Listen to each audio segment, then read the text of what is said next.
तुमचं तुम्ही बघून घ्या। हे बघा आम्ही पण माफी मागतो, माफी मागा। नाही मी नाही माफी मागणार। यांच्या दिल्लीच्या मालकांनी माफी मागली, त्या समाधान मानून घ्या। तुमच्या दिल्लीच्या मालकांनी काय तोंड वर करून माफी मागितली अख्ख्या जगाने बघितलंय।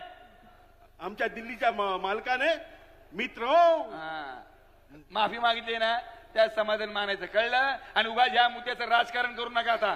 हे सगळं बोलण्यापेक्षा महाराजांचा पुतळा बांधताना कोणाला किती चारलं, स्वतः किती खाल्लं ते सांगा। ते नाही सांगणार ते, कारण ते जनतेला कळेल ना।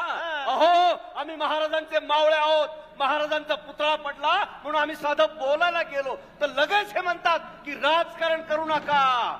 इतके वर्ष तुम्ही राम मंदिराच्या मुद्द्याचं काय केलं? राजकारण काय बोलताय तुम्ही? मग बसा, तुम्ही इतकी वर्ष राज मंदिराचं राजकारण केलं, लोकांना कळले, काहीतरी दुसरा उपाय काढायला लागेल। एक काम आहे ना, मी बघतो ब्रह्मास्त्र काढतो। ओ बाई पुढे या पुढे या पुढे या पुढे पुढे पुढे। हे बघा ताई, आम्ही तुम्हाला दर महिन्याला 1,500 रुपये देणार।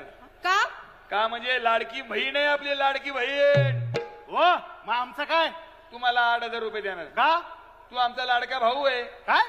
अहो, नवरा बायकोला बहीण भाऊ म्हणून टाकलं तुम्ही? यायला लक्षातच आलं नाही बहीण भाऊ बनतील ते। चल मागे चल, लगेच पुढे। तुम्हाला 1,500 रुपये देणार, 1,500 रुपये दर महिन्याला, फक्त त्या बदल्यात मतांचा आशीर्वाद द्या। आणि मतं नाही दिली तर पैसे परत घेणार। काय बोलताय तुम्ही? तुमचे नेते बोलते त्यांना आवरा, तुम्ही काळजी करू नका। जोपर्यंत हे 3 तुमचे भाऊ त्रिदेव त्रिमूर्ती आहे, तोपर्यंत तुम्हाला 1,500 रुपये दर महिना मिळणार। हो, तुम्हाला पिठाचा भाव माहितीये, मिठाचा भाव माहितीये, गोड तेलाचा भाव माहिती आहे? माहिती आहे गोड तेलाचा भाव। हे परवापासून 40 रुपये वाढले ना।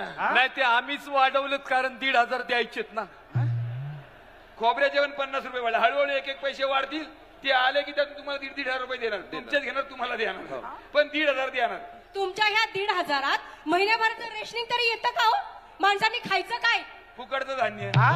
यांचे नेते देतात ना, दिल्लीचे मालक। मित्रों, 80 करोड लोगों को हम मोफत का धान्य देते हैं, मोफत का धान्य। याची लाज पण वाटत नाही, वर छातीकडून सांगतो आम्ही, पण 1,500 रुपये मिळणार। त्यापेक्षा आम्ही तुम्हाला 2,000 रुपये देतो, त्या बदल्यात आम्हा बहिणींना संरक्षण द्या, मान सन्मान द्या, न्याय द्या। उदगीरमध्ये 9 वर्षाच्या चिमुरडीवर ज्याने अत्याचार करून तिचा खून केला, त्याला अटक करायला उशीर का झाला ते सांगा। लातूरच्या शाळेत विद्यार्थिनीवर अत्याचार करून तिचा खून करणाऱ्या त्या रेक्टरला काय शिक्षा दिली ते सांगा। त्याच लातूर मधल्या शाळेतील 5वीच्या विद्यार्थ्याला फासावर लटकवणाऱ्या शिक्षकावर काय कारवाई केली ते सांगा। माजलगाव मध्ये 7वीत शिकणाऱ्या लेकरावर अत्याचार करणाऱ्या माणसाला कधी अटक करणार ते सांगा। वसईमध्ये भर दिवसा 28 वार करून त्या बहिणीला ठार मारलं, तिला काय न्याय दिला ते सांगा। उरण आणि पनवेलच्या बहिणींना कधी न्याय देणार ते सांगा। वरळीमध्ये महागड्या गाडीने फरफडत नेलेल्या त्या नाखवाताईच्या गुन्हेगाराला काय शिक्षा दिली ते सांगा। कराड मधल्या अनाथ आश्रमाच्या नावाखाली भरडलेल्या बहिणींना कधी न्याय देणार ते सांगा।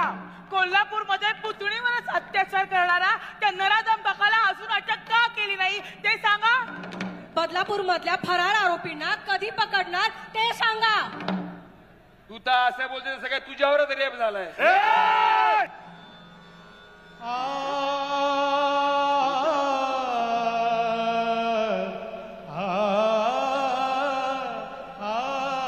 अहो, आता ह्याच तोंडाने लाडकी बहीण लाडकी बहीण लाडकी बहीण तुम्हीच बोलत होतात ना, आणि ह्याच तोंडाने इतकं घाणेरडं बोलता, याची तुम्हाला शरम नाही वाटत? बोलणाऱ्याला पण पाठीशी घालता। अहो, ऐकणाऱ्याला लाज वाटेल, तुम्हाला लाज नाही वाटत? तुमचं रक्त नाही खवळत? एवढं सगळं घडून, एवढं सगळं होऊन तुम्ही शांत कसं बसू शकता? हे बघा, आम्ही बाईंवर अत्याचार झालेला शांत असू, पण गायीवर अत्याचार झालेले आम्ही पेटून उठू। बसा की गप खाली। बघितला ताया बहिणींनो, आपल्या आबरूचं राजकारण करणाऱ्या ह्या अट्टल राजकारण्यांना राजकारणातून कायमचा हद्दपार करूया।